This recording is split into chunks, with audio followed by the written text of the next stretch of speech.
So thank everyone for joining. This is the Trap Talks podcast where we talk about the convergence or the intersection of culture and tech. Culture has always been ubiquitous, but now technology is more ingrained in our lives.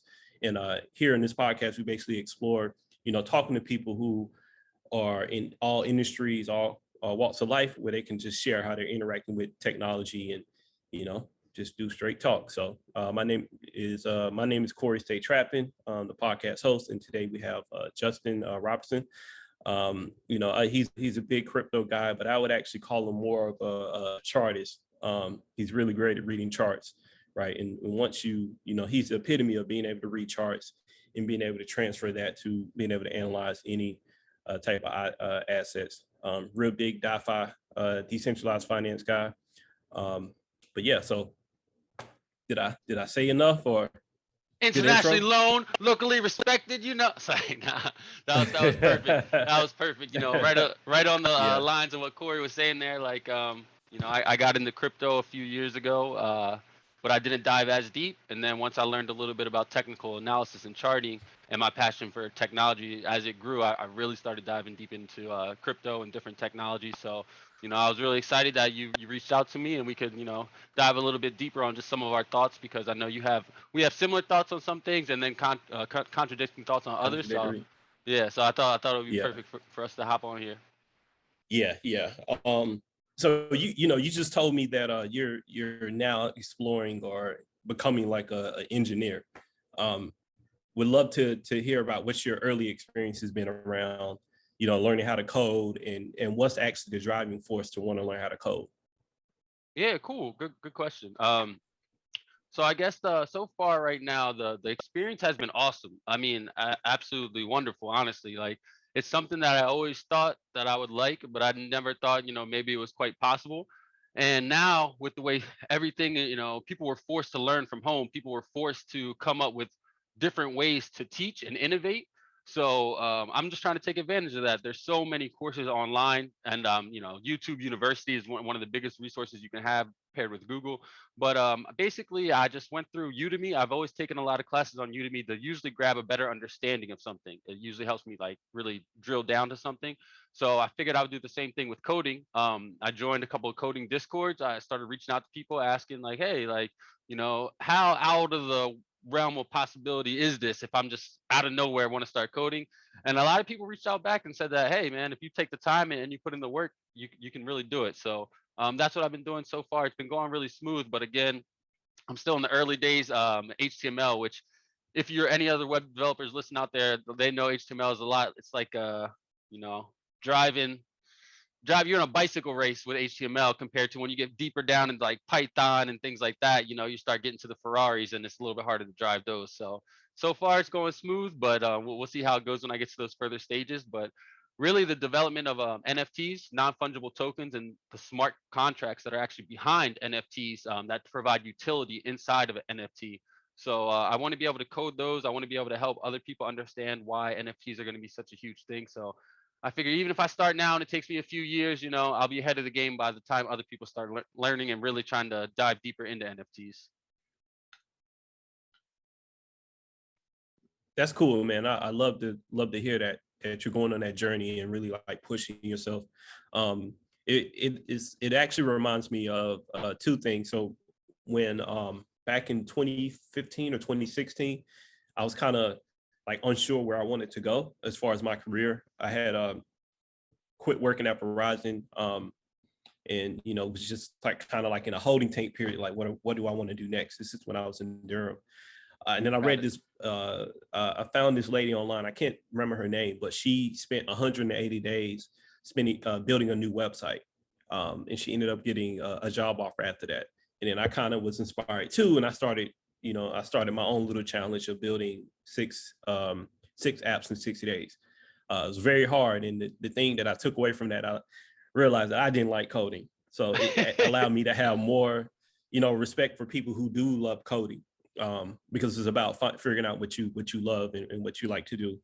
And for what I know about you, Justin, I think learning how to code and being a chartist and doing these technical analysis, it actually is like I don't necessarily see those as three different things, because now you're putting yourself in a position to build, the next coin market cap, or potentially the next Masari, which is I think it's owned by invested. I don't know if they own it, but I know Coinbase is invested in it, right? So I think that's really good. It's almost like you're creating your own little holy trinity. You know what I'm saying? Hey, you put the of diamonds skill in the set. sky if you So feel the vibe. right, Um, right. yeah, so for real, man, it was like like the more and more you get into crypto in general, it's like crypto, and I think we've talked about this off air before, right? Crypto is not just, the number goes up, the number goes down. It really involves so many facets, like learning, how money was created and kind of going back. And as you get into crypto, the deeper you get into it, the more you see that, oh, well, this could benefit, this portion of the world. This could benefit this portion, X, Y, Z down the line. And I kind of seen that same thing happening with so many people writing code, and most of the code is open source. And for those that don't know, open source code meaning that, like, if I write a language, I write out a code, and Corey likes what my code does, he can actually just, if it's open source, he can just copy it and paste it and then add a little bit to that, right? So Right. like Uniswap, all and these.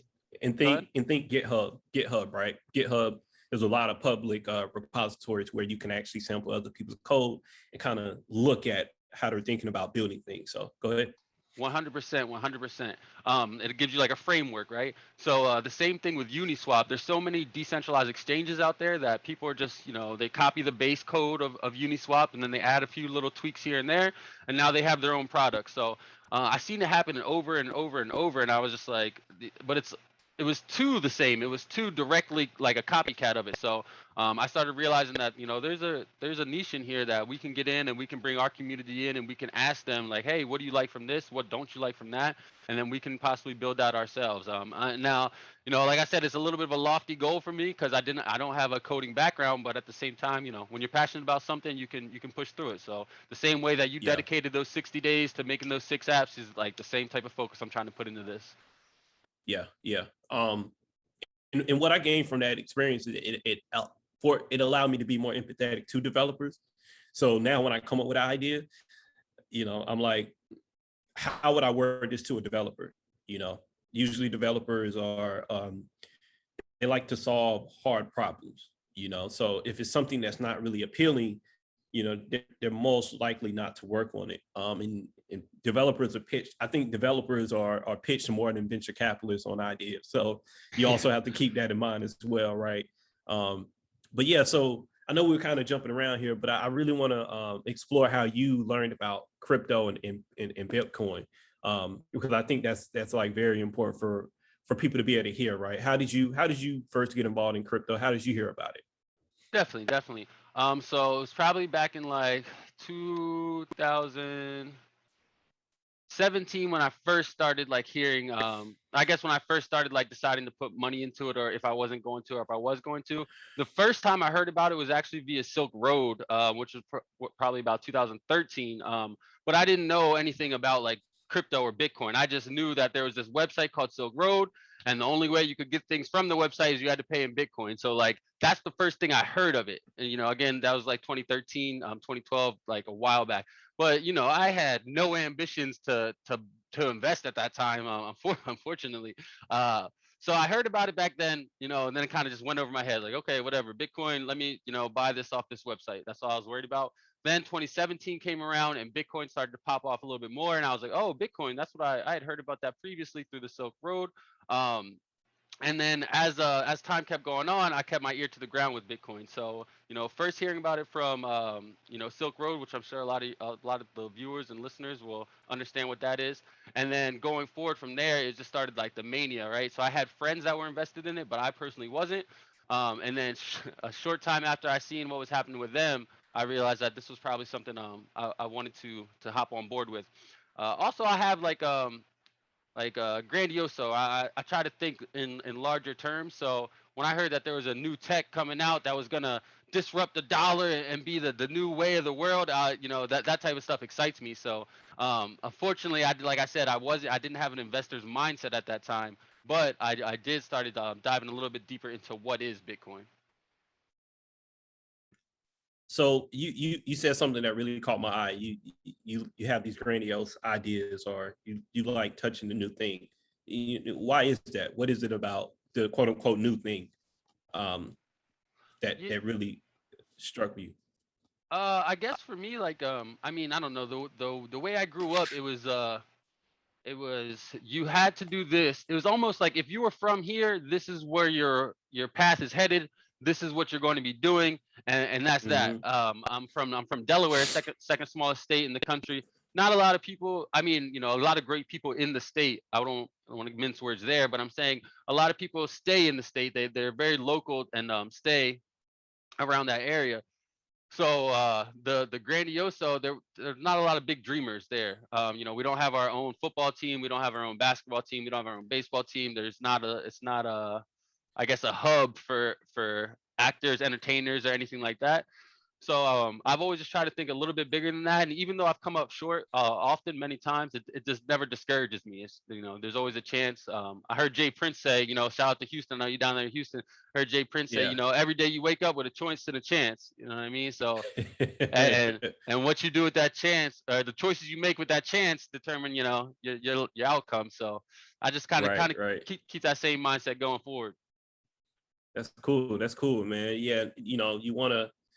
I remember I was in college and I was a part of this program called Minority Male Mentoring Group, and they brought in a speaker, and he was like, you all should be geckos, and we are like, what's a gecko? Like, I think I had seen the Geico commercial.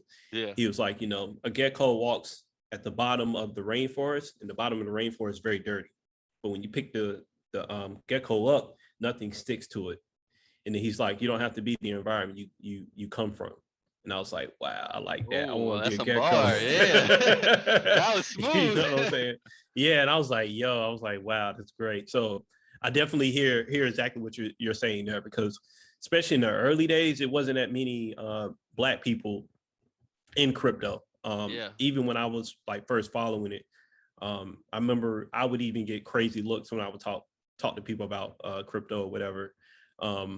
Because it was just, it wasn't that many of us. But wanted to ask you, so how did you go from Delaware to LA? Yeah, so I was living in Delaware. I went to school at Wilmington University, and then after school, I was bartending down in a beach town called Dewey Beach, Delaware, which was a great time. Like, shoot, it was a great time. But it was not allowing me to accomplish the things I want to accomplish, right? Like having that grandioso mindset, or just hoping that, one day you can get to somewhere, or get to something that you care about so passionately that you want to wake up and get on 6:30 a.m. Zoom calls and things like that. That wasn't happening for me in Delaware.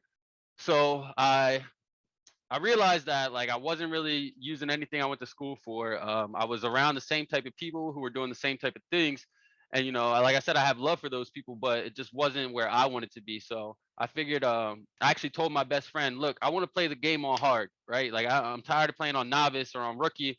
Going through the motions here in Delaware. Like I know that I'll be okay. I literally know that I'll be at the least okay. So let me put myself in a situation where I have to change my mindset. I have to change my outcome. I have to change my daily habits and kind of see where I land. At the end of the day, I could always go back and fall back on what I previously knew. So I moved Right. out to started working for Bank of America, and because at the time, like I said, I wasn't really financially savvy, so I was working for Bank. I quit working for the bartending job, started working for Bank of America, and as I grew in that company, I was like, okay, how can I flip this to make it the best situation for myself? Because if you don't know, people out there, any company you work for is going to try to take advantage of you to the fullest. You should always try to get whatever you can out of all these companies. So I talked to Bank of Amen. America after being there for a little bit. I was like, hey, what do you think about me transferring out to? They had a location in Pasadena. I was like, and so I knew that I wouldn't be able to just like move off my savings or anything. I would have to have a job lined up and all that stuff. So basically, I had a little bit of money in my bank accounts, and I booked an Airbnb for a month. I got approval to transfer out the Pasadena location, which is, for those that don't know, it's about 30 minutes from downtown LA, Pasadena. So I got approved to transfer to the Pasadena location. I landed in LA on July 4th. I started work at Bank of America July 5th. So I had everything just running smooth, smooth, smooth. So basically, I used Bank of America to get out to LA. Once I got out here, I started working with a gentleman named Walter Thurman, cool guy I met back in Philadelphia when he was playing for the Eagles. So we started working together on film. I was like I said, I want to have these grandioso plans and I want to try to experience everything from life. So with Walter, he had started his own film company called Get More Films. And he knew I was into films and acting and writing and things like that. So we started working together for about 2 years, year and a half. So I quit my job at Bank of America, started working with Walter at Get More Films, worked with him for a little bit. And that's how I got to LA and kind of got my feet grounded. Yeah. Yeah, that's cool, man. So what year was this? So 2016, July 4th, 2016 is when I landed in California. I started work July 5th, 2016. Stopped working for Bank of America probably 2000 end of 2017. Started working with Get More Films and bartending. Right, I was doing all types of stuff. You move to a new city, you gotta get in Yeah, wherever you can. So I was doing all right. types of stuff. And it was more expensive too, Oh, probably. what? Yeah, not yeah, for sure. Especially coming from a corporate background, when I first moved, they were saying, hey, we can't change your pay until like, a certain time quota is met, right? Like you got to be there. So let's say I moved July 4th, and they do yearly up. They give you like your bonuses or whatever. They do all those calculations in December, and then they usually take effect in like January, February. So I landed in July. So from July until December, I was actually getting the same pay as I was getting in Delaware, which is that was really hurting my pockets because X Yeah. amount of dollars in Delaware goes a lot further than X amount of dollars in LA. So my Right, rent right, my rent right. went from like 400 to 900, and then just I was like it was a crazy time. Like it was a scary leap for a lot of people. I feel like even scary for myself, but like I said, I Yeah, I, I told myself I wanted to play the game on hard, and so that's what I decided. that's good, man. Well, you definitely made it. You've been there what, 5 years now? 6 years? Yeah, It's your 6 year? it was 2016, 17, 18, 19, 20, 21. So this is my fifth year right now. So going Fifth going year, into yeah. six. Going in So six. that's like a local saying. They say if you make it 5 years in LA, you can kind of start to say that you're gonna be around. But I've had a Right. lot of friends come and go, and it's not for everybody. So Yeah. Yeah. How would you say the culture of LA differs from Delaware? oh my goodness, vastly, right? Like for the good and the bad too. For the good and the bad, like Yeah. Delaware, like again, I love it. It's a lot smaller, lower pace. Like for the people that don't know, Delaware has one major highway. Well, technically two, but in the grand scheme, one major highway. It's called Route One. It goes from the bottom of the beaches all the way up to I-95, which is right in the Philly area, Mm. and then you get into Hmm. 95, right? So and really I-95 only runs in about like 10% of Delaware, the top 10%. Like if you're looking at the map, so compared to LA, like Wow. off just the top of my head, you got 405, the 101, the 710, the 10 West. There's all these major highways. So that's just obviously the sheer number part, but also the vibes. In Delaware, you have it's closer to Philly. It's a straight up mentality, right? If you got something on your shirt or in your face, I'm gonna let you know it. I'm not gonna just let you walk around looking crazy. But in LA, you got people that'll be like, you look great, and meanwhile you just got done eating, got stuff all over your face, and there's a different type of mentality. It's a lot slower vibe, which I like a lot, but it's also you got people out here that everyone wants to become your best friend, and they want to become your best friend overnight, which is kind of strange, right? Like when you meet someone, it's always great to meet someone and have a friend, but like Yeah. everyone has the mindset, oh, what can you do for me or what can I do for you? And you meet someone, and that's kind of like the first thing they start going into. Oh, what do you do?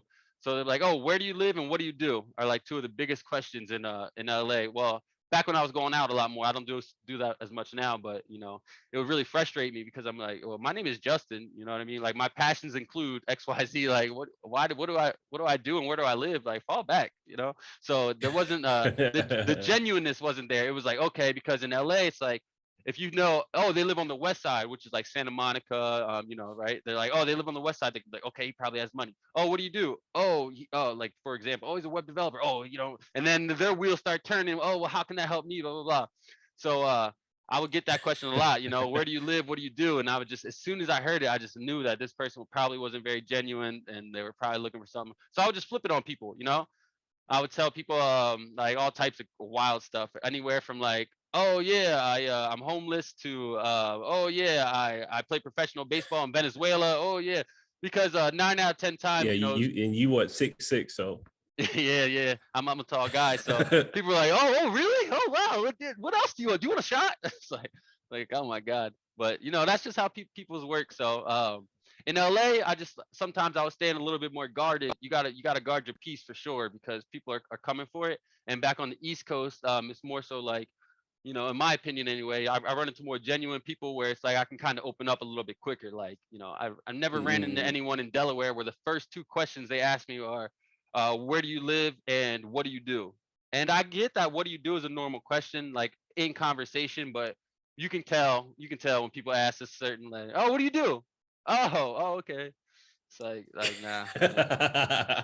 was it a culture shock for you, or you just kind of roll with the punches, roll with it? Um, you know, probably the openness when it comes to the openness when it comes to what's the word I'm looking here for?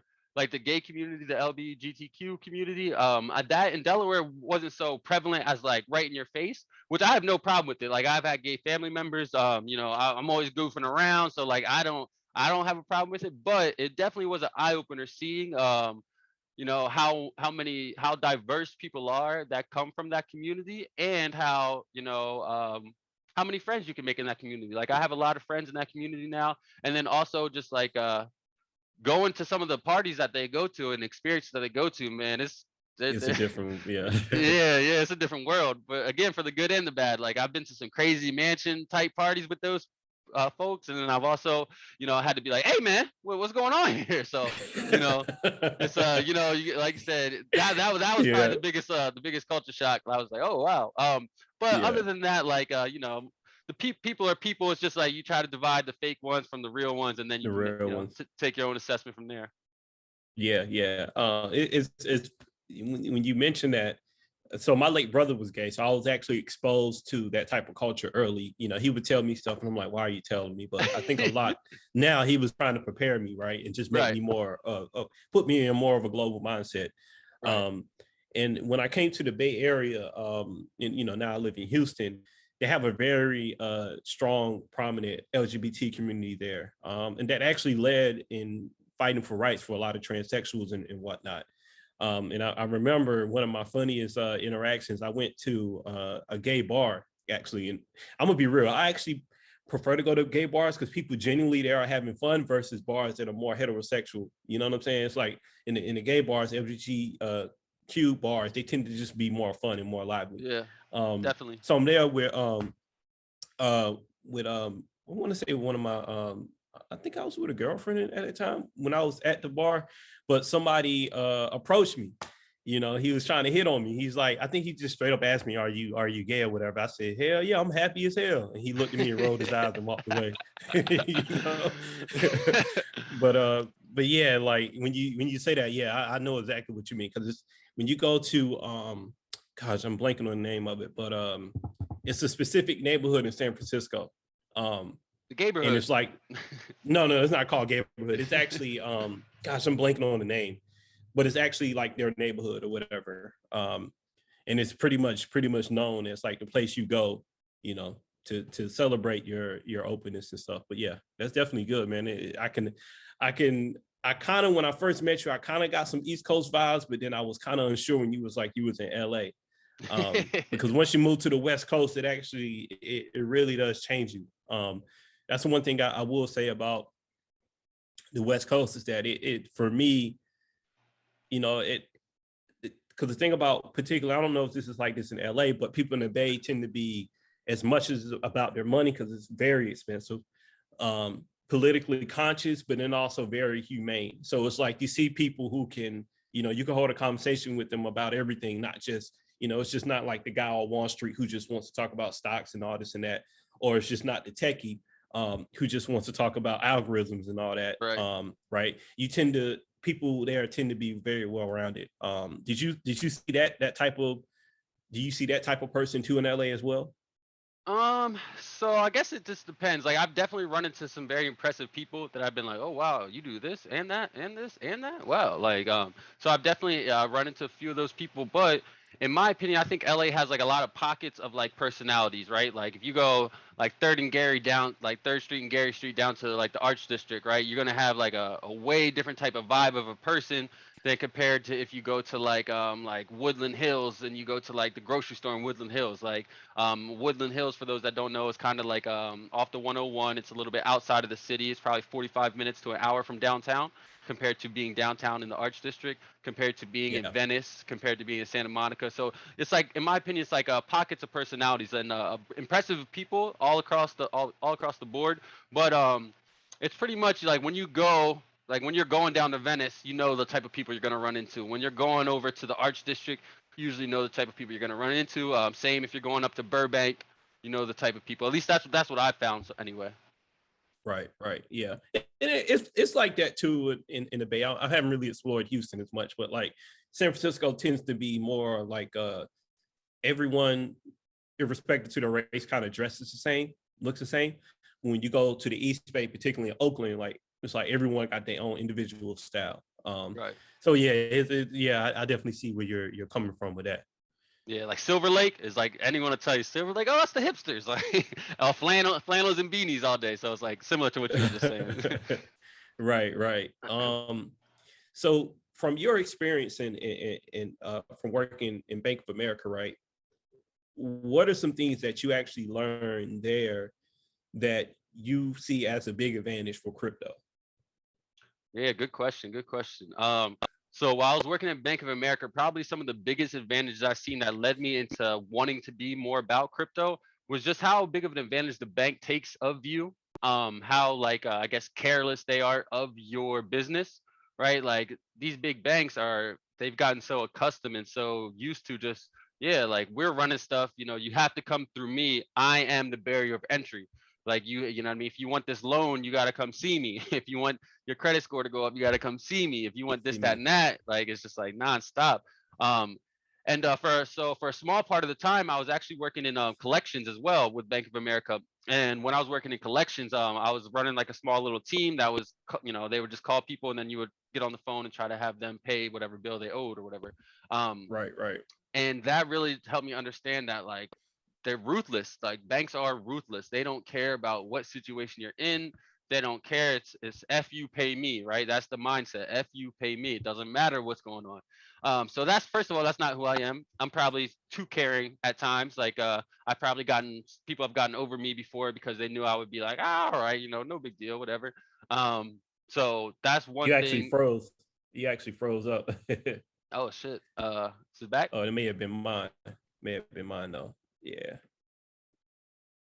But Yeah, it's yes. back. Yeah, so really just I've seen how like ruthless they can be, how you know uncaring, unkind they can be, not no empathy being shown towards their customers. I can see the biggest barrier to entry, you know, out there. It's really your background and what you have in the bank or who you can rely on, right? Like and then that tied in with your credit score, which is all these just made up like made up models that someone came up with. Like the credit score model was started in 1980 like two or something like that, but that's a story for another day. Anyway, so I just seen that, I seen how much that people were being denied like basic liberties, right? Like if you messed up, like for me, right, when I was younger, I messed up with a bank account. And I think I had a bank account when I was like 17, 18 that went like $200 in the negative and I just left it alone. I never worried about it, never paid it. I was just like, okay, whatever. And like that was like still carrying on to me as I was like turning like, you know, 20 at this time of moving to the bank. I was like 26, 27.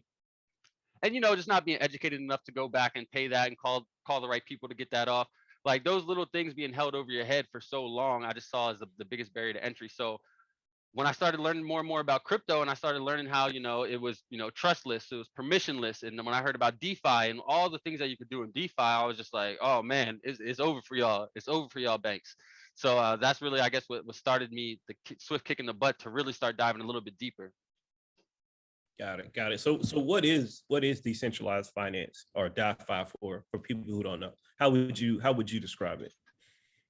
So decentralized finance to me is basically like it's a trustless, permissionless protocol that is just a piece of computer code that all you do is you enter your wallet. You connect your mobile 3 web-enabled wallet to it. And once you do that, you're able to access normal things, that normal banking services that traditional banks give you, like loans or earning high interest on your money. So to me, decentralized finance is just decentralized, which is the web, like using Web3, meaning that it's trustless and permissionless, and you're able to access different financial tools that are normally never available to you as a retail customer. Got it. Got it. I like that.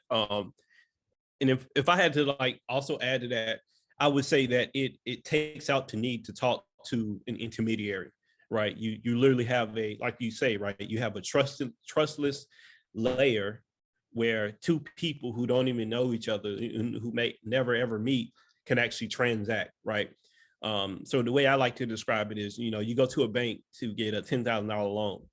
Instead of going to that bank to get approved for that loan, all you have to do is just go to a blockchain, let's say Poly Network. I've actually used Poly Network, but we're going to use them in this example. I will go to Poly Network, right? And instead of getting that, that loan from the bank for 10,000, maybe I reach out to 10,000 people and they all give me $1. They all owe me $1. And then the interest rate is actually dictated by the supply and demand of funds on that particular blockchain versus what the Federal Reserve interest rate is or set, and that's agreed upon by banks, right? So you're dealing with something that's more, I don't know if arbitrary would be the right word to say it, but you're dealing with something that's not relying on the existing system of credit which someone made up Permissionless. to be able to get approved, right? Permissionless, yeah. So and where do you see, because now I'm starting to see that DeFi is really starting to blow up. I remember, when it first kind of started sprouting up in 2017. I would even go as far as to say the ICOs were the first version of DeFi, right? Where instead of you having these founders having to go to venture capitalists to raise money, all they were doing is basically creating an ERC20 token and then selling it, right? I think that was like a first iteration of DeFi. You probably won't hear many people say that. It's just kind of popped in my head, but the need to actually have to go through one or a few people or entities to raise money or to gain access to capital, I think that's a true essence of what you would call, DeFi. Yeah, I agree with you there. Because it's trustless and it's permissionless, it's literally just a computer code protocol that, like, hey, if X, then Y, right? So it's like, if you say that you have $100 to put into this program, then Y, you'll earn 10% interest on it going forward. There's no need to. I don't know how many people are very familiar with the DeFi space, but like, you can literally just have a computer, as long as you have a computer and internet access. And once you learn how to interact with your Web3 wallet, which is like anything like MetaMask or even a Coinbase wallet, once you have those things set up, you're good to go. There's no one entity that can turn the switch off, right? That's what the biggest part of it being decentralized is. So I probably should have said that in the last question. I'm sorry, but so the biggest thing about decentralized finance is, like Corey was saying, there's no middleman, but there's also no one entity that can turn it on or turn it off. So, it's not like you have a CEO of Bank of America that steps in and says, now, play with me here. I understand that this probably wouldn't happen, but there's not a CEO that would step in and say, hey, you can't give this loan to this guy. This guy has a bad track record. There's none of that. It's just open. It's open source to where it's just like, hey, if X, then Y. And that's what I really, really like about it. It's trustless and permissionless. And it's basically, if this, then that, which gives a fair shot to everyone. Right. And I think that the key though is you want to, if you don't actually own your wallet or managing your own crypto, then it can be turned off on, which is, why I'm an advocate for not keeping your money on exchanges, because essentially it's a government controlled account, because they're, which is, like I say, which isn't bad, but also want to preface it with that. Like, if you're holding primarily your cryptocurrency or your assets on Coinbase or Gemini, if you get hit with a subpoena and your assets are frozen, Coinbase and Gemini are going to freeze those assets. So make sure you put them on more of a wallet that you actually control. Non-custodial wallet. non-custodial wallets, but a lot of trouble actually comes with that, because now you're your own bank and you have to keep your own keys. So I was Right, the just double-edged sword. it's a double-edged sword. Yeah, I was actually just talking to a guy yesterday, one of my clients, and he was saying how he had gotten to a point where he had about 10,000 bitcoins, and I think he said he cheated on his girlfriend. She got mad, she pawned his Mac or his computer, and then they wiped it. And he said this is around the time Bitcoin was like less than $1 or whatever. So he probably didn't think it was a big deal. At that time it wasn't. But Yeah. me and him was talking about it, and I'm like, wow. I thought, because I started buying Bitcoin when it was 200.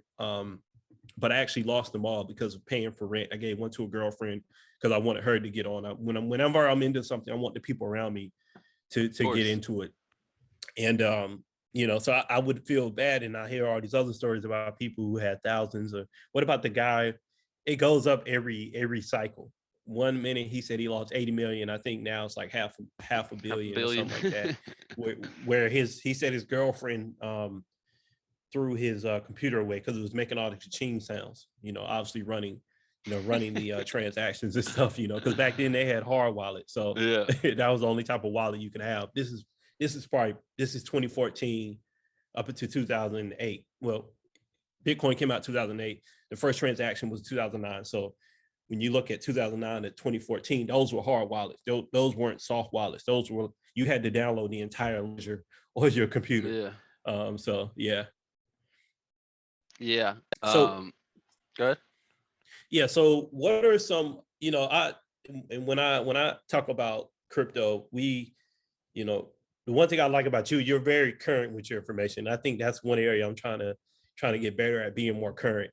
And it's I would describe more of myself as like a blockchain traditionalist. Like I know a lot of the old information, and I'm getting more up to speed on these new projects. And so when I look at the blockchain space, I look at it from the standpoint of what are the most dominant use cases, and what do we need at an infrastructure level for these projects to for these use cases to come out, right? So you have NFTs, we have decentralized finance, and so I tend to look at it as like, okay, what can I invest in that's going to empower these different use cases, right?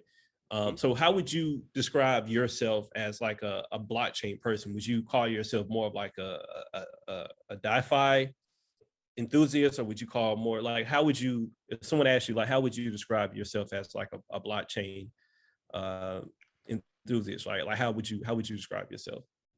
I guess like so my whole thing is giving access to people that don't have it, right? So it's like I'm in a lot of chat rooms, so I talk to a lot of people that are outside the United States, and I feel like that's probably the biggest hang up for us as Americans.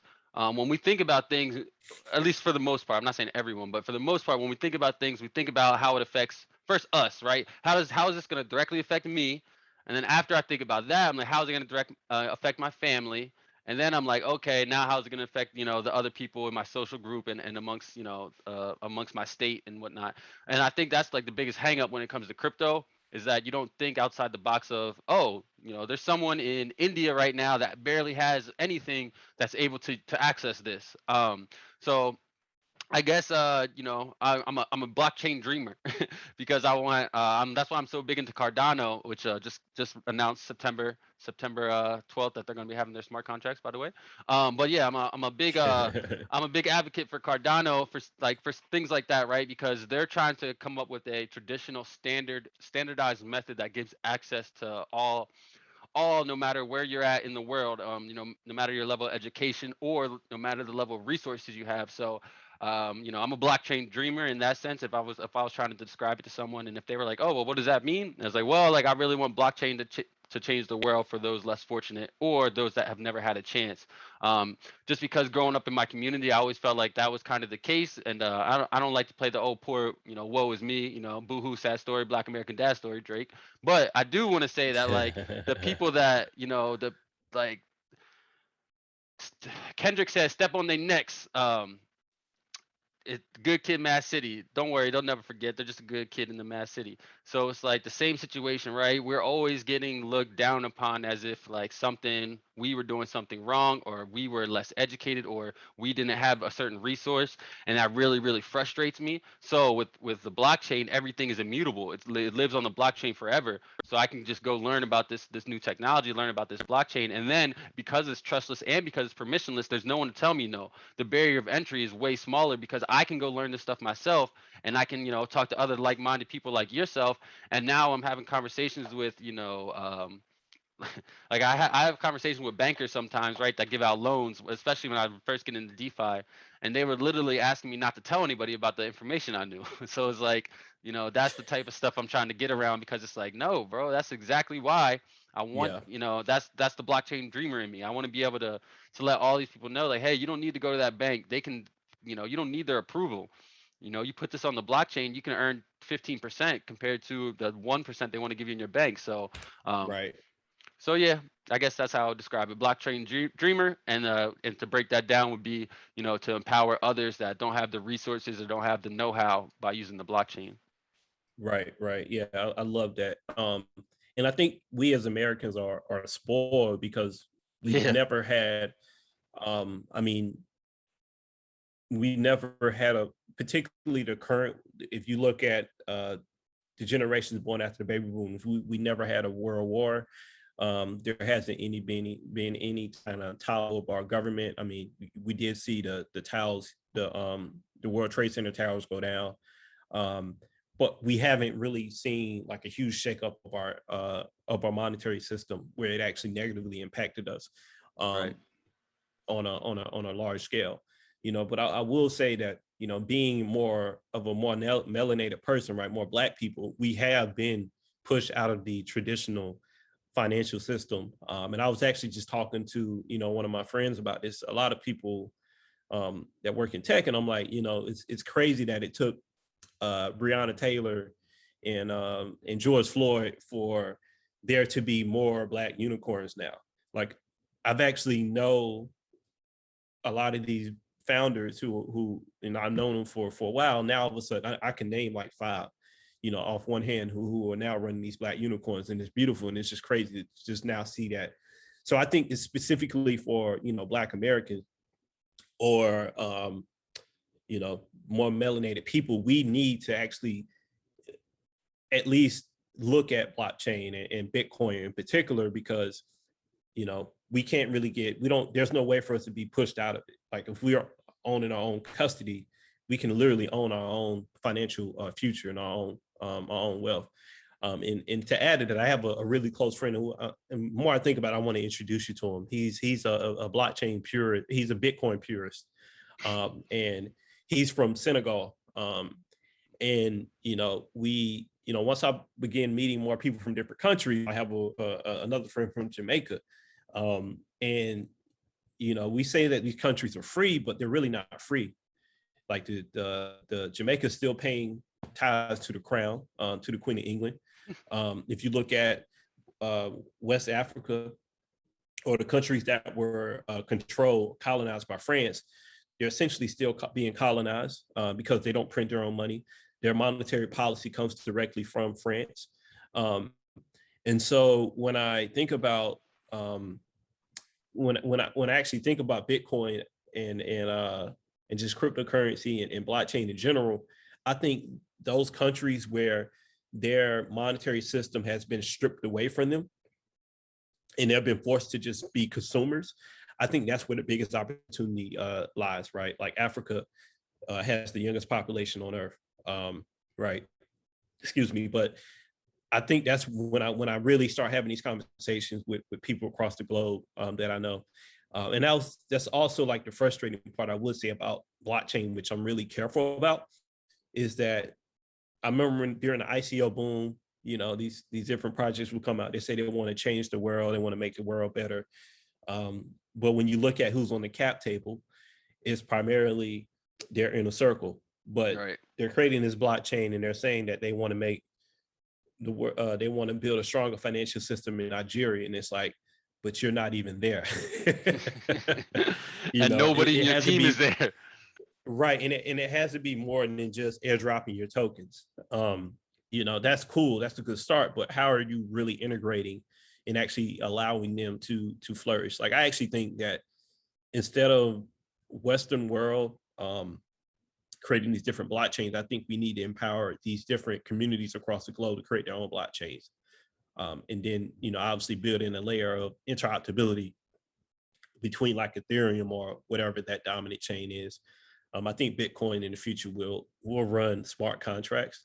I think they're going to be the de facto contract platform once they figure out the fee structure. But yeah, so that, like, I see a lot of promise, but I'm very much so like a healthy realist about it. Like, Definitely. okay, like, so where do you see crypto going in the next 20 years? What is obviously DeFi, but where do you see crypto at the next 20 years from now? Yeah, like you were saying, when we look at some of the on-chain data, I think we're like Coinbase just had their report, right, for their, what was it, Q2 or Q2 report that came out, and they went from like, they got up to like 68 million active users, right? So that's a lot of a lot of users that actively use Coinbase. It's probably the most popular. SpaceX said that they were a user of Coinbase. So like SpaceX, the company, buys their Bitcoin from Coinbase, right? So if you take some of those things that are happening right now in that space, and then we add 20 years to it, let's say in 5 years, if SpaceX is already doing it, let's say maybe in 5 years, Amazon or Apple starts doing it, right? So that would be a huge thing. Okay, so now we go another 5 years. So in 10 years, if Amazon, Apple, or a company similar to those joins, then you can expect most of their user base to come along board, right? So obviously we know how big the Apple user base is, as well as Amazon, as well as Microsoft, as well as Google. So if we can have any of those big companies announce that they're going to be holding Bitcoin, similar to the way SpaceX and Tesla are currently, then and again, this is for the first like 5 to 10 years from today. I think that coupled with gaming, which I know is kind of, for someone like me and you, maybe gaming is not on the top of our list when it comes to things that people do on the blockchain.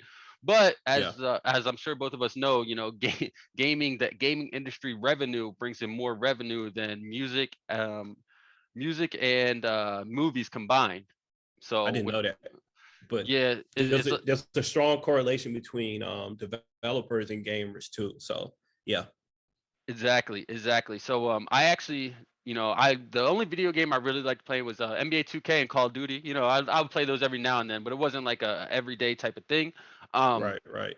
so I wasn't into playing video games on the blockchain or even playing video games on my computer. But when we're talking about in the next 20 years how I think the mass adoption is going to happen, within the next 5 to 10 years, we get a company like Amazon, Apple, Google, like that, to start holding Bitcoin. Once that happens, most of their users, because once they hold it, they're invested in it, meaning they want it to long term succeed. So their users start to use it because they introduce it to their platforms like Amazon accepting crypto or something like that. So that'll grow Right. that user base. And then I didn't realize until I started using Discord more, but the gaming industry inside the blockchain is actually extremely large. There's a lot of, and I still don't play the games too much, but I like to keep up with them because there's a few different play to earn games that are out right now.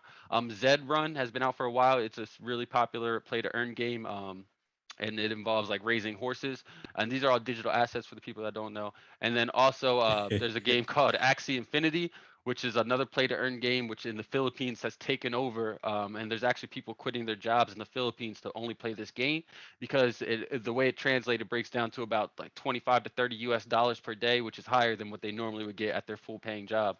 Yeah. So these are industries that are going to onboard people rapidly, right? So if we think about the next 20 years, and some of that stuff is happening right now, right? Like I'm sure that Amazon, Google, and Apple have all talked about holding Bitcoin, even if they don't currently hold it. And I know for a fact that like that Philippines stat I just gave out, like I know for a fact people are using gaming as a play to earn model to literally supplement some of their income. So with those two being said, in 20 years from now, like I believe, we'll really have mainstream adoption. You can't Yeah. stifle that type of technology. As other nations start accepting it, it'll become harder and harder for people to kind of turn it down. So, America runs like a business, and if you're the CEO of the business, it's gonna keep going. So the only thing I'm worried about, again, this is more, current news, but the infrastructure bill, we don't got to really touch on that. But just I'm more so worried about the American government being too afraid of innovation and trying to stifle it by, putting in laws and implementing things that they don't quite understand. So as long as that Yeah. doesn't happen and the CBDCs kind of, chill out with whatever they got going on, then I think, to the moon. Right, right. And honestly, I think what it is in order for, and this is like any industry, you just need more politicians, more lobbyists who have a vested interest in cryptocurrency, in blockchain. Once Apple and Amazon get in, I actually would say they're already in, because Apple makes money on every transaction. That's why when I heard Warren Buffett and Charlie Munger talk so down on it, it was like, but y'all make money on crypto, like y'all own Apple. you know. So I think what's going to happen once you see more of these companies and lobbyists that actually have a vested interest, you're going to see it kind of get pulled back. But then also, I think a lot of these luminaries don't want to give Bitcoin the shine because they're acquiring it, and they know, like I use the example of, LeBron James as an example, right? The minute he wears a Bitcoin shirt, if you think Elon Musk, quote unquote, was impactful on network effect, Bitcoin's price, yeah, I think somebody like LeBron is even bigger. But LeBron is actually, I wouldn't surprise he's acquiring it. He's acquiring Bitcoin. So a lot of them don't want to come out and profess their acceptance for Bitcoin because they're acquiring it, and they know that if they tell everyone, like if Warren Buffett actually comes out and says, I love Bitcoin, like it would be, I have Bitcoin getting to $1 million at least by 2032. I mean, if Warren Buffett says that, it would push that timeline up at least 5 years, if not sooner, because you have all the whales who will follow him. Because there's investors that just follow Warren Buffett, so in a lot of these different luminaries. But I 100% agree with you there. Yeah. And for the future of Bitcoin, I think is definitely bright. I think just if you purely just look at the inflationary pressure of fiat currencies and all of this printing that we're doing, it actually has to go up in value just from looking at an inflationary standpoint. I think the U.S. inflation for like the past 50 years traditionally has been like 2% year over year. And within this past summer, even now, the consumer price indexes went up like 4%, right? So I think that, once our dollar becomes more worthless, I mean, it is becoming more worthless, that in itself inherently is going to boost the value of Bitcoin, because Bitcoin there's no type of inflation within it. There's no inflation mechanism because it has a limited supply, right? So I think that I think in the future, you see it with wealthy people, right, where they don't live off their money, they actually live off credit. And I think in the future, what you're going to actually have is people living off the credit of their satoshis, the average person, where they don't have to spend it. They have it staked or whatever, or they have it in some type of high yield account, and they're letting someone borrow again. They're letting essentially a bank use their crypto to do whatever whatever they have to do, and then that person just living off the credit of it, right? And then paying it down. So I definitely see a bright future for it. And I've been talking to one of my close friends about this, the one that I want to introduce you to, and I kind of came around when I read the article he sent me about how Senegal's monetary policy is still controlled by France. Because up until that point, I was thinking I think Ethereum is going to be the de facto smart contract platform, right? And then I just had to take a step back, and I'm like, well, what's the most dominant crypto? They didn't have an ICO. Is Bitcoin. And if they had an ICO, you can't say initial coin offering, which is like IPO for stocks. You can't say they're here to change the world. Like they're inherently created to boost the profit. Yeah, make money. And then I should make money. Yeah. And then I was watching a video on YouTube about the new update for Ethereum, EIP 1559. And they were saying that the projected interest rate on chain is going to be 2%. So if that's the case, then what's the difference between Ethereum and the fiat in the US dollar? You know what I'm saying? So it's like, when I think about that, I'm like, once the Bitcoin Lightning Network is able to, or these side chains are able to effectively lower the cost of transacting on Bitcoin at scale, I think you're going to see, we're going to see more apps, decentralized apps built on Bitcoin when that actually is figured out. And then back to my earlier point, I think that once because I kind of had to take a step back. I'm like, well, if I'm Senegal, right, and I want to control my monetary policy, why would I go on Ethereum when it has 2% inflation and I technically don't control it, the monetary policy on it, versus with Bitcoin, there's a limited supply. It's going to keep going up in value. Yes, I don't control the monetary value of it, but it's the most trustful blockchain out there, right? So I think what's going to happen is you're going to see more entities that are more like potentially anti-government or anti-inflation joining and building on Bitcoin versus Ethereum. But I think Ethereum is still going to be, Ethereum is still going to be prominent. But when you think about the true ownership, right, I think more of that's going to shift to Bitcoin. Definitely. I mean, I could see something similar to that, because Bitcoin has like the people that are backing it and that are trying to get more use out of Bitcoin are like very prominent, high profile figures, right? Like almost all of Jack them. Dorsey. Yeah, that's the first one that came to mind for me. So like I could see that happening, but at the same time, like currently right now, almost all transactions, like the numbers of transactions that happen on Ethereum, like straight up dwarf any other person. That's just true. because so many people are building on Ethereum, and but like the gas fees are not sustainable. Like the gas fees on Ethereum are 100% not sustainable. So like what you were saying, when Bitcoin figures out the fee structure and how that's going to work, maybe that could help a lot.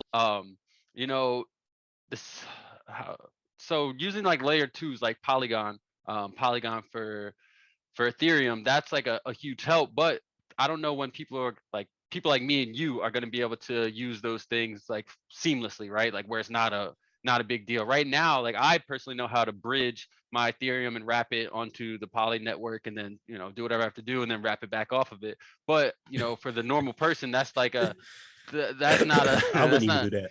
yeah, it's not the easiest task. So we need a blockchain that makes it just consumer friendly, like the easiest, the freest way to be consumer friendly, for it to really start taking off.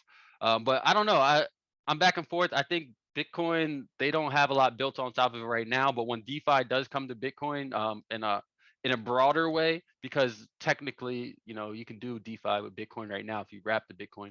But when it comes like in a broader sense, when it's just like, hey, you click this button, you click this button, that's it. Like then I can really see it taking off. So that's the challenge that I see them facing right now. And I'm excited. I don't mean to keep harping on Cardano, but with the launch of their smart contracts, I'm excited to see what they do, because their fee structure, they're proof of stake, right? They're proof of stake blockchain, so their fee structure should be way, way, way lower than Bitcoin and Ethereum, because both of those are POW, proof of work state systems. So I'm just really excited to see what happens there. Whether it's for the better or for the worse, I'm just excited to see what happens. So Yeah.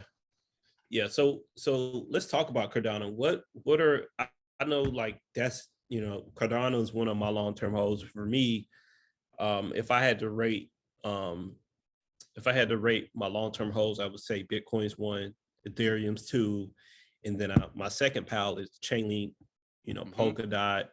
I did have Matic in there, but I don't. You told me something about Matic where if one of the key decision multi-sig, if one of those get compromised, and the whole blockchain is broken. So I kind of put that more on my short-term list, but I've actually cut down my list a lot. And then ADA is in there. All right. So what are some things about ADA that you actually like and actually see it doing better than Ethereum? Well, first is the fee structure, the gas fees. I mean, a lot of people So it's weird depending on how we're talking, because if we're talking about like the all of United States, well, most of those people don't do daily transactions on Ethereum. They're buying and holding it, right? So that wouldn't apply to them. But the people that are actually interacting with the network on a daily basis, like buying NFTs, trading NFTs, swapping in and out on different decentralized exchanges, those people like are getting screwed by big Yeah. time.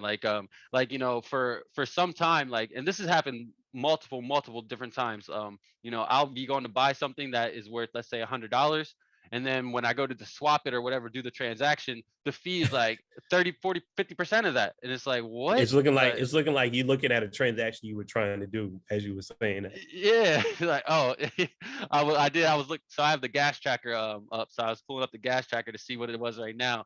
And yeah, so even like right now, like if you, let me see here, I'm just gonna pretend that I'm swapping something right now just to see what the fees are.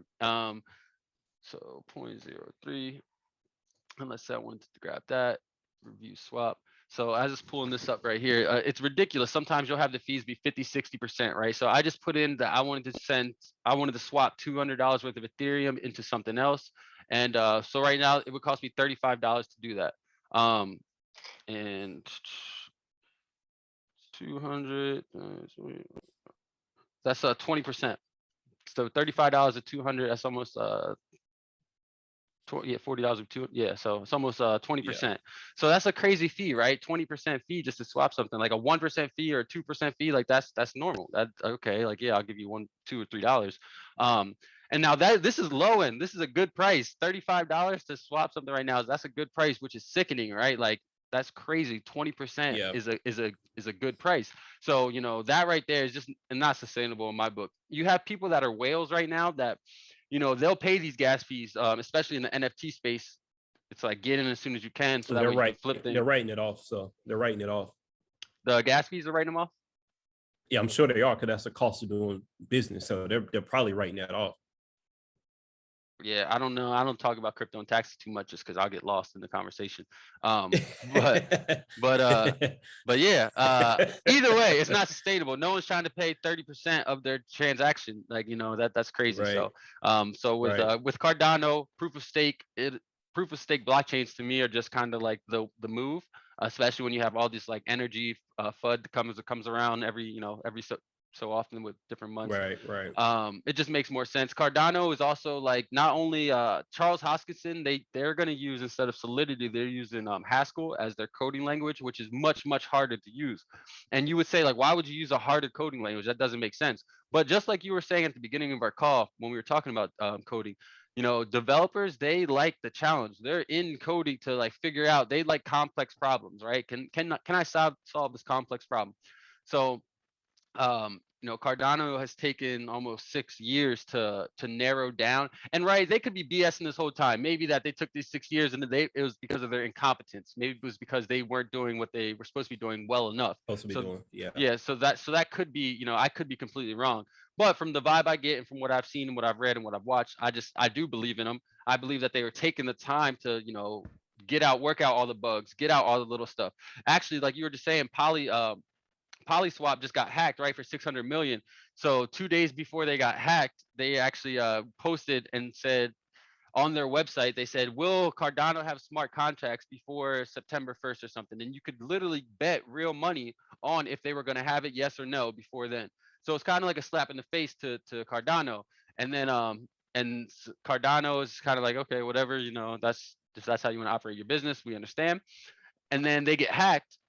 And then Cardano, in a little bit of haha fun, comments on their Twitter and says, maybe you guys should have took a little bit longer route in building your code, because Cardano is taking all this time to build their code and they're trying not to have $600 million, the biggest hacks in DeFi happen. So it's like, give and take there. So, so yeah, big fan of the Cardano. Yeah. This whole, and I talked about this in the EYL crypto group. That I think there's definitely going to be more DIO hacks coming. There are going to be more DeFi hacks coming. And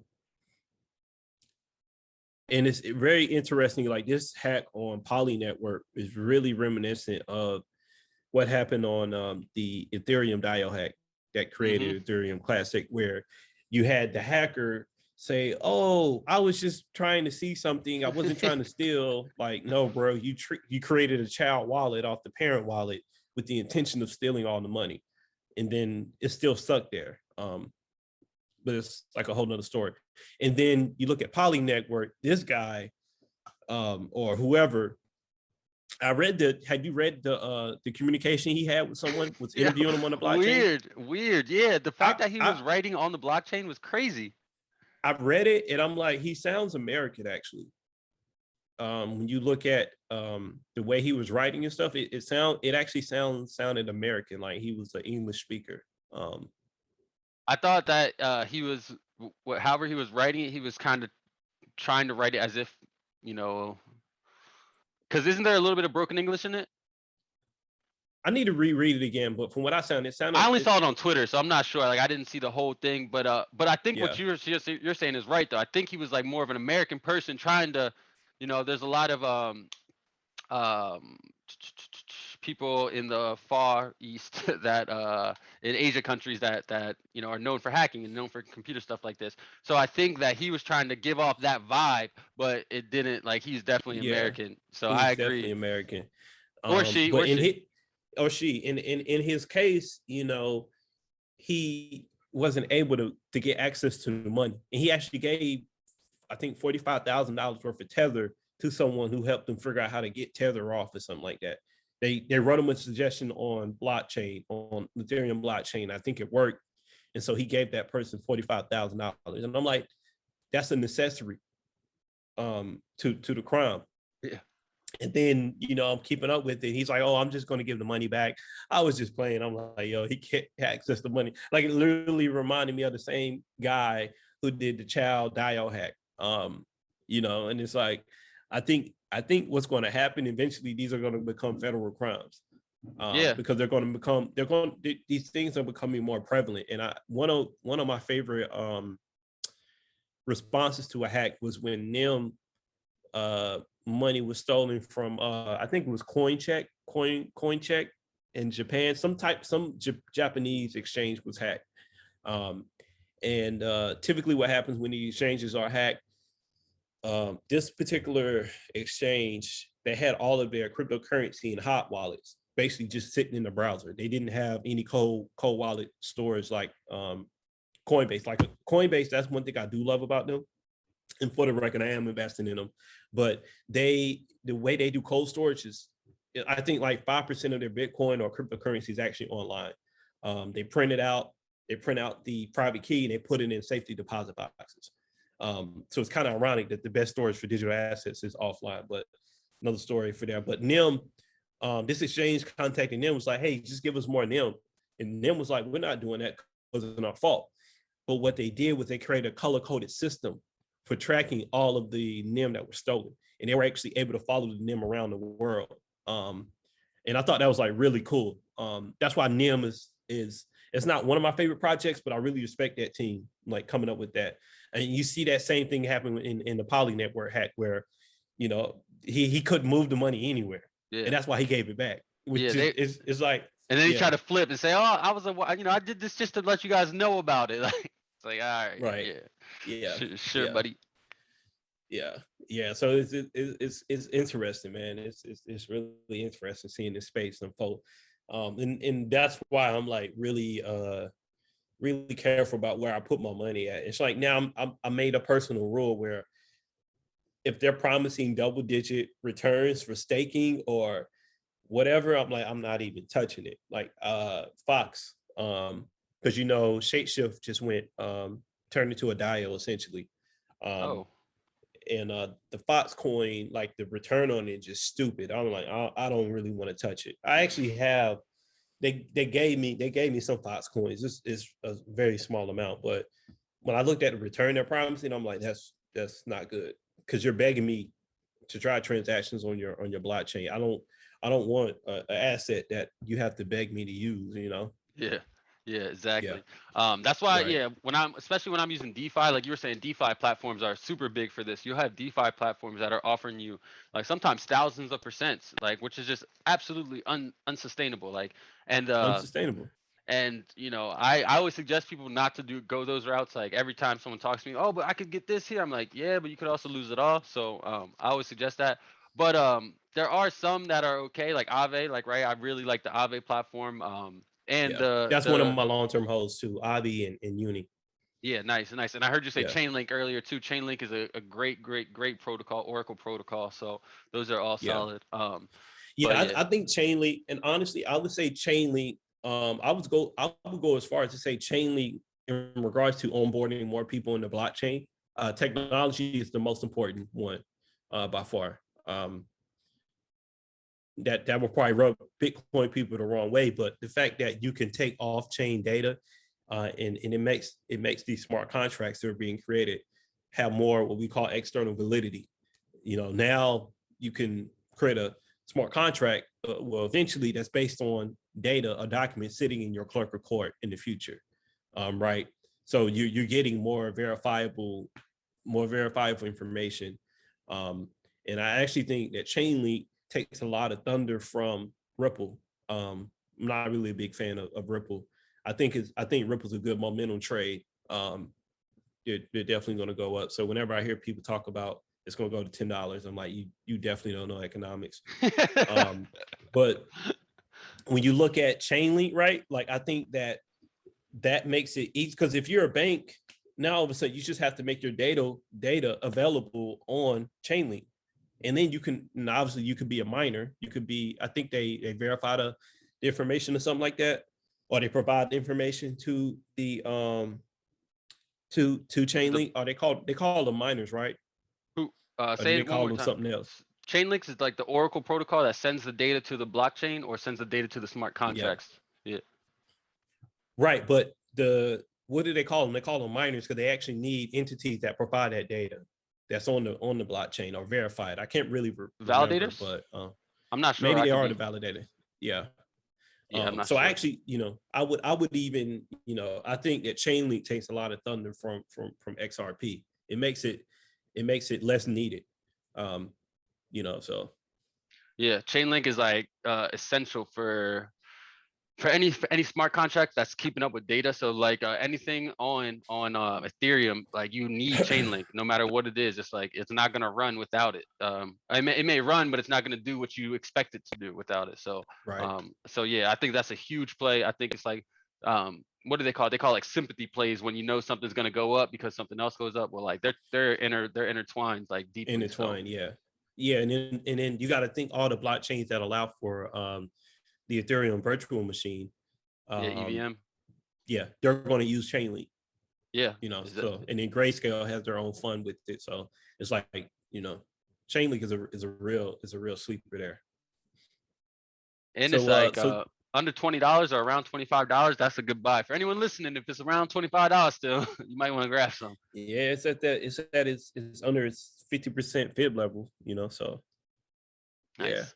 So I like to feel. I've actually redid my entire spreadsheet. I created like 10 different buy points Oh, based on nice. fields and other different levels, just to give myself more coverage and to figure out, okay, where is this price going to go? Right. Um, Nice. yeah. But yeah, tell us about your channel. But would you, would love to. I watched a couple videos on it. Every time I learn a lot about looking at charts. Like I remember one time you said, if you see the golden cross short, if you see the death cross long it, or did I get it opposite? Well, that it's actually could go either way, right? Because the moving averages are a lagging indicator, meaning that Right, what's currently the data that you're seeing is actually not what's currently happening. So if you get a right, death if right, you get a death cross, that means the drop already happened. So if you found a bottom, like if you get a death cross on your moving averages, but the price is starting to move up from its bottom point, then you would definitely want to long that, in my opinion, because that now you're gonna get the data that's gonna give you the golden cross, right? So it's like you actually get to right, right, catch it. right, right. You actually get to catch Yeah, it. Uh, so yeah, there's a bunch of different things, but I don't check the death cross and the golden cross too much. They happen every now and then, but it's more so the moving averages. Anytime we're around the 200-day EMA, exponential moving average, you can expect good things to happen to the upside or to the downside. So being a trading every now and then, that definitely helps. Yeah, But when it comes to my channel, the But Would You channel, I kind of just I started it to kick myself in the butt, right? Because I was doing things, but I wasn't staying on top of things. Like I was learning, but I wasn't learning with intent or learning with purpose. I was more so learning it just because I was interested in the technology, and interested in making money, obviously. So I didn't think some of these things were possible, like working from home, just learning new technologies and implementing those new technologies into your daily life to give you the economic resources to continue doing the same thing. And as I learned more and more about it, I was like, wow, like this is where it's at. And I wanted to bring other people on, especially people of color that or people that similar situations that came from like my type of communities where like we were talking about earlier, not getting loans, not getting, being denied certain things. Like when I seen how easy it was, and when I say easy, I mean like how trustless it was, how permissionless it was, how you could just, it didn't matter what you look like or what your background was. I'm sitting at this computer, and as long as I know what to click on, then I can access these things. So I wanted to be able to share that with a lot of other people as well. So that was the main reason I started the YouTube channel. For anyone listening, y'all can check it out. It's called But Would You, we'll have a BUTWOULDYA. link below. So Definitely. But yeah, so it was mostly, it was to help hold myself accountable to do the work daily, but then also to bring in other people and say, hey, like if you're willing to, go through this little bit of a learning curve, then you'll be able to become your own bank, just like you were saying. Now it does involve responsibility, because you have to be able to manage your private keys and your passwords and things like that. But we're all adults here, right? So right. what's the worst evil? Either you become more responsible and accountable, or you continue to have to suck up to the man, or whatever you want to call it, that gives you that barrier of entry. So it's Right. when I look at those two things, I definitely think that I'd rather hold myself accountable and responsible than have to say, yes sir, can I please have this loan, sir, please please please. Right. you know Yeah. Yeah. And I actually have an interesting story. Like I actually lost some crypto. I forgot I lost it, and I checked one of my spreadsheets, and I was like, I forgot I own this amount of crypto. Um, and then I had it written down in my journal, because I write down my private keys or whatever. And this is part of the reason why I fell in love with the Exodus wallet, because I had a sizable portion on there. And then I'm like, oh snap! So I downloaded the app on my iPhone, because I hadn't downloaded it within a year or prior to, because I had upgraded my phone. hmm And then I heard it go cha-ching. I was like, oh snap! I got a little money here. I'm like, it was crazy. I heard that. so so like you said, it's really about responsibility, so, and accountability.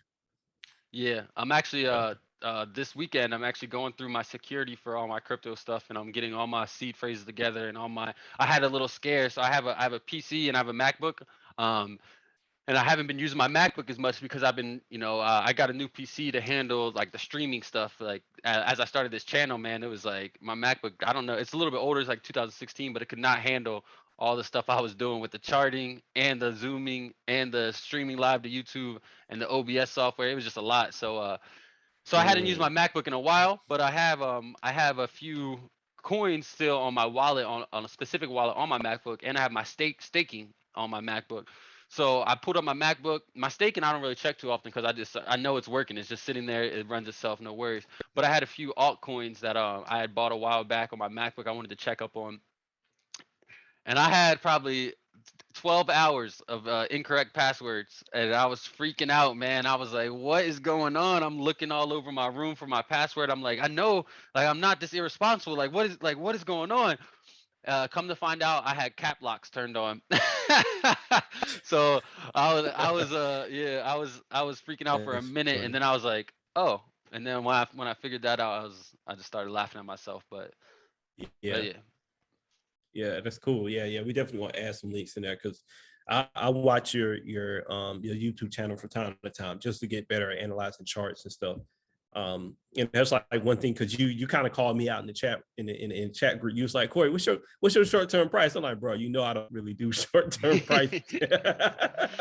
Nah, because you said you scared everybody. We were talking about buying we were talking about buying Bitcoin when it was like 30 or 40K or something like that, and you're like, yeah, well, it's gonna go to 13. And you know, some people don't have the level of history knowledge with it, right? So like, if you just tell some people that yo, Bitcoin's going to 13K, they're like, oh, what? This guy's been telling me to buy it. What the hell? Like, so I was like, all right, hold up. Yeah, he might be right. It might go to 13, but before it does Yeah, that, it's gonna go to yeah, about 80 to 100K. So yeah, I had to yeah, give both sides. You know, I see both sides like Chanel. yeah, yeah. Because like I said, I'm like it drops 80% normally. And then yeah, but And I now agree I'm with that. like I agree with that. yeah, and I think I need to revise my projection because I do, and it's funny. And one lesson I've been learning too is the numbers don't lie, and they actually really do tell a story. You know what I'm saying? And it's not up to you as a person to uh, tell the story and tell the story from the numbers that you want to hear, but you got to tell the story that the number is telling you. So like when I was looking at Coinbase, I was looking at MicroStrategy. Even this is back in May, I think, May and June, when the price really started sliding down. And there's a ratio called the option, the put to call option ratio.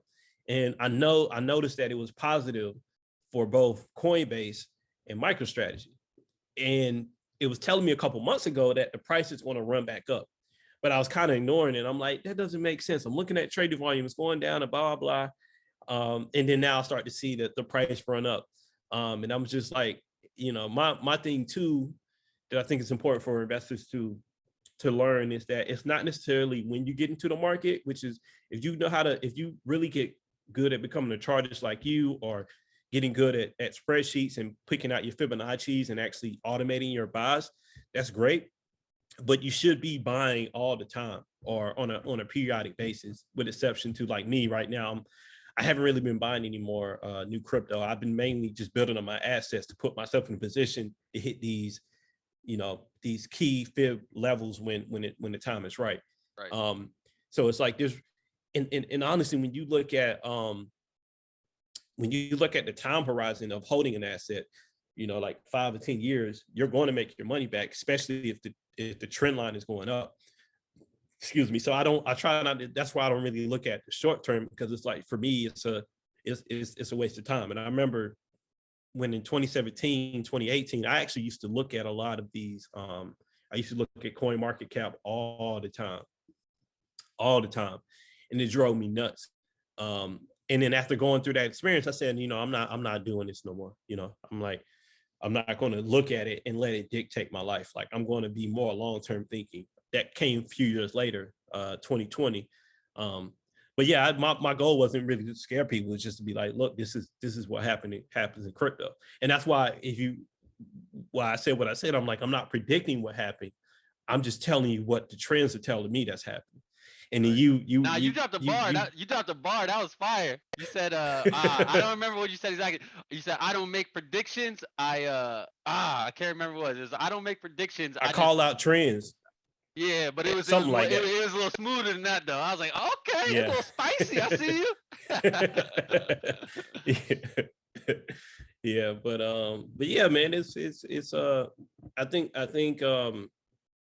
I'm excited. I'm excited for what's going to happen with it. Like, Bitcoin is like my main long-term hold, like, because I see it going to 1 million. I think if you have Bitcoin, definitely hold it. Don't spend it, hold it, don't be buying especially if you coffee, don't need gas, to. and stuff with that, man. Like, Yeah, because that cup of coffee is going to cost you, $1,000 in the future. yeah, there's a reason Coinbase is giving out debit cards for you to spend your crypto. Like, you know what I mean? They want Right. it. They want you to spend it because, if you swipe your Coinbase debit card and they take out 0.0001 Bitcoin, well, guess what? Coinbase is going to keep that 0.001 Bitcoin, and they're going to pay that debit card transaction with whatever USD they have. So they are using retail customers as a source of pretty much like mining Bitcoin. They're mining Bitcoin from the community and the population of people by giving out those debit cards, in my opinion. So take that for what you will. But if I sent over the stock to flow chart, which I'm sure you're probably a little bit. Oh wait, maybe I didn't. Let me see here. Um, I tried to send over this stock to flow chart to Corey here. So basically, what it shows is that by 2000 2026, there's an expected average price of $1 million of Bitcoin. Now, I can't say that this will happen for sure, but it's surprisingly accurate. This chart has been surprisingly accurate. The chart came out in 2000 and I think 11, 12. And I just watched a video not too long ago about how they actually break down the chart and how it was made. It's a little bit over my head, to be honest. But in the grand scheme of things, they give you, yep, and that's it there for the screen for anybody that can see. So in that chart, it shows that by 2026, we should have an average price of Bitcoin of about $1 million. And at the, what is it, at the end of 2022, which is coming up, here pretty soon, a year and a half away, there'll be an average price of $100,000. So, this chart is called the stock to flow chart. It doesn't necessarily give you the highest peak. It's not saying this is what the peak of the market will be. It's saying this is what the average price will be over this time. And you can like follow along the chart. You can see it's been relatively accurate. It's actually one of the longest standing charts for cryptocurrency that like people use, that hasn't been fully broken. But they say there's a saying that most charts are, what do they say, babe? Most charts are they're made to be broken. So at some point, this chart will get broken, just like all models. Our models are never right; they're sometimes useful, so it could get broken at some time. But I just wanted to show this and to share it with you and everyone because for price predictions, it's been right for a long time, and who wouldn't love to see $1 million Bitcoin, right? I'm sure you and me both would be very happy if that did happen. So Yeah, right. Yeah, that's cool. Thanks for sharing that. Yeah, like that I actually seen that graph too somewhere else. yeah, He's very bullish. Like I said, I see it hitting 1 million, and it's interesting that he sees it hitting 1 million in 2026, which is a year before the next projected recession. So I that's what yeah I'm wondering. yeah I'm wondering if we get the run up, and then we get the what's 80% of a million? What's that, 200,000 drop down? So I don't know. well. And he's also taken into account, if you look at it, the next Bitcoin halving date is in 2024. So usually you see the run-ups, the super, well, now it's looking like we're entering the first super cycle, because normally um, Bitcoin goes up to its peak in December and then it drops for a couple of years or what have you, and then it goes back up. But I think now what you're going to see it actually move more akin to the stock market. Like I think it's going to hit its peak in right. December, and then I think it's going to hit another peak in April, and then it's going to drop 80% in the summertime, and then I think it's going to I think it's slowly, marginally going to increase until the next recession happens or whatever. But yeah, that's why I was like, I might need to redo my analysis. So it's like if it hits 100, I'm just kind of throwing numbers out. If it hits 100 in December this year, 2021, let's say it probably will hit, I don't know, 130, 140 in April, right? So if we said, okay, what's 20% of 140? Right. So that puts it at 30K. That puts it at 28K. Which, that 28K seems to be the resistance. I mean a key support level, right? So Definitely. yeah. So, who knows, but Who knows? just Who be knows? prepared for it, But I think for the people that aren't, I'm assuming most people listening or that will be listening are gonna they have some amount of crypto, right? They own a little bit. They're pretty bullish on it. But for the people that aren't, or maybe don't have a plan for it, like just buy Bitcoin and hold it, right? Like don't worry about the price. Just like just hold it. yeah, because me and you both, if we also include this chart that we were just talking about, which says $1 million by 2026, who knows? And then we just take me and your opinions as well. Like not one of us said that it's going to go down for an extended amount of time, right? It might go down, but it's going to come back up over the long term. The technology is going to increase. We talked about how much is going to be changing in the world over the next few years. So if you don't have Right. any, just buy it and hold it and don't worry about it. And for 5 years, if you can just buy $50 a month, then I think you'll be pretty set. So Yeah. Um, I think it's better than having a savings account. Yeah, I really think Yeah, so, man. I really yeah, think so. I yeah, think yeah, crypto is the savings account if you're really gonna save it, right? Like if you're gonna access the funds in, let's say, 5 years or 3 years, if you know, like, hey, I got $5,000. I know I don't need this 5,000 for 5 years. Like, and maybe that's because you have other money somewhere else, whatever the case may be. You put it in the right. crypto, you dollar cost average in the 5,000, so you get a relatively average price, and then you don't worry about it. You come back in 5 years, however much you did put in exponentially has grown. So I completely agree with you that, in the long run, it's going to go up. So you shouldn't worry about the short term prices. Because I do a little bit of trading, and when you talk to people about it, if you don't give them short-term estimates, then they kind of get like they lose interest. People lose interest in crypto very easily. The people that aren't deeply rooted in the technology. So I like to think that I'm kind of deeply rooted in the technology as I'm trying to learn how to code smart contracts to write NFTs. But there's other people that only care about price go up, price go down. And so if that's your mindset, then it's going to be tough to gain long-term wealth. You should just be putting money in and holding it for the long term. Right, right, yeah. And me and you kind of really geeked over, you're geeked out on the charts, but then also the fundamentals of it. Me, I've been following a lot of the reading and read about 50 different white papers and stuff. So Right. for me, it's more entertaining to talk about where it's going. Like it Yeah. doesn't really, I'm like I was. It's funny. My manager, we was talking about investing, and I was telling him about Bitcoin, and I was like, yeah, it's pretty normal for it to drop 80%. And he looked at me like, why would you invest in that? He gave me that look, and I'm like, I'm used to it now. I understand it, Yeah, but exactly. I'm putting in what I can afford to see go down to 20%. Like I can afford to see my dollar go down to 20% in the short term. It doesn't really affect me. And I think one of the things that people should do is create a consistent flow of income. And I was talking about this in one of my accountability groups where we talk about investing. And so for me, what I'm actually going to be doing is I'm actually going to be doing options contracts to generate revenue, and then taking the money that I make there and then reinvesting it into my long-term holds like Bitcoin, Tesla, Coinbase, or what have you, right? And then that'll allow me to, lower my taxes as well, too. So think about. I think people should think about how can they make money and stuff off of it, or generate revenue, and then use Bitcoin as a backup play. Because if you're just waiting for the value to go up, you're going to be waiting for a long time. You know what I'm saying? Like you want to put yourself in a position where you don't need it. Because I've been in those situations where I made some really good investments. Like I bought Bitcoin at $200, you know, and had I not needed it, I'll still have it way more money right now. But Right. Right. so it's Definitely. like now one personal project I'm working on, and I'll probably share it in some good time. But I'm trying to figure out what's the exact correlation between Bitcoin and crypto stocks.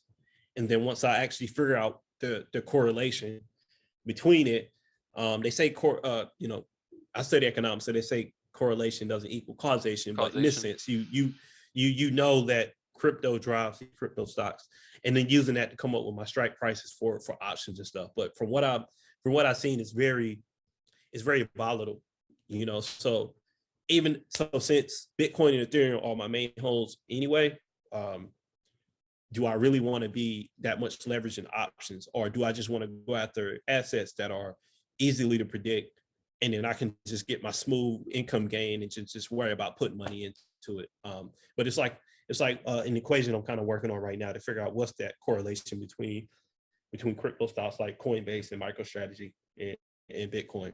And Coinbase actually took a huge drop yesterday. One of the whales took their money off the table. So It was up yeah, 17%, like a couple days ago. I don't yeah. Well, I bought my average price when I bought Coinbase is like 234. I bought it as low as 211. So nice. I was I actually learned I did my fib level wrong because I should have really started buying it at 214. Shouldn't have started buying it at 250, but whatever. Long All term, my buys, whatever. it, yeah, like and now, I focus more on the average price I pay for an asset. I don't look at the price I pay per transaction. Yeah. Because again, these are long-term holds for me. So as long as my average cost is down, because you can dollar cost average and you're actually going to be overpaying at times. But if you're using retracement levels and you're buying when for you it'd be under the 200-day or 100-day moving average, you're going to make your money back, right? And you're lowering your overall cost there. So, but yeah. Exactly. Yeah. So cool, man. We've been here for a long time. Is there anything you want me to ask, or is there anything else you want to talk about?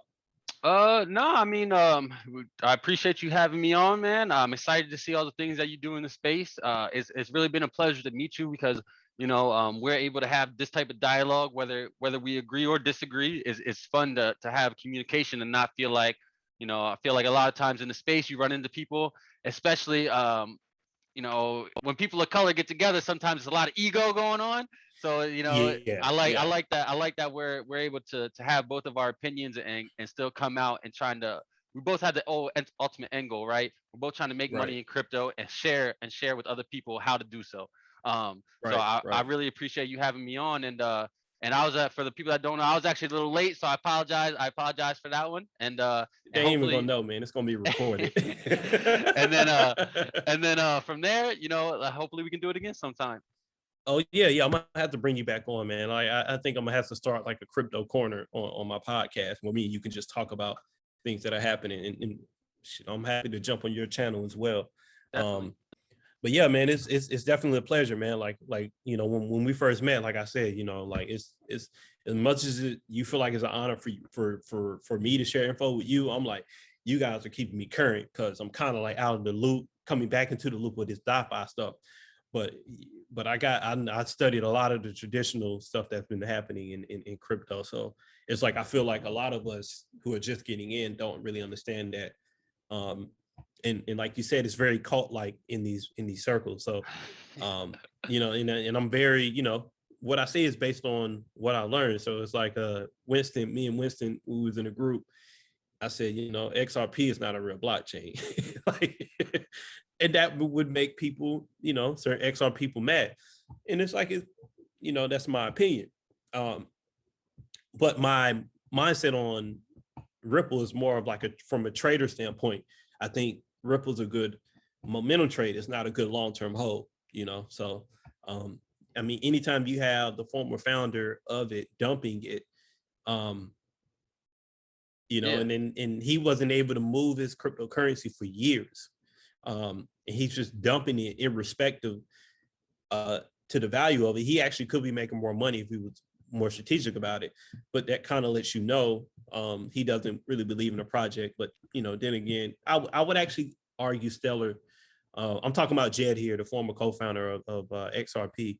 Yep. But I would say Stellar. Is Stellar a long-term hope? No, Stellar's not a long-term hope. Stellar Luna. I don't think it's a good. Yeah, Stellar Luna. I like that white paper. I like that white paper. Is very. Yeah, bro. That was one of the hardest ones for me to really understand. But it basically takes the idea of friend circle onto a blockchain. So but yeah, man, it was an honor for you to do this podcast with me. We're gonna definitely do this again. And yeah, you all, I'm gonna put his information below. Go definitely go follow But Would You if you want to learn about crypto and reading charts. This guy, I mean, I'm telling you, he's very smart. He knows his stuff. He puts me on my toes, and ain't too many people that can do that. But yeah, man, thanks for joining us, man.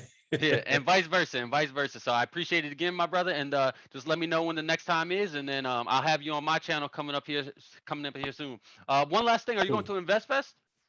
Yeah, I'm going. I'll see you there. Yeah. So we over and out. Thanks for joining us at Trap Talks, where we talk about the intersection of culture and tech. Over and out. Take care. Peace.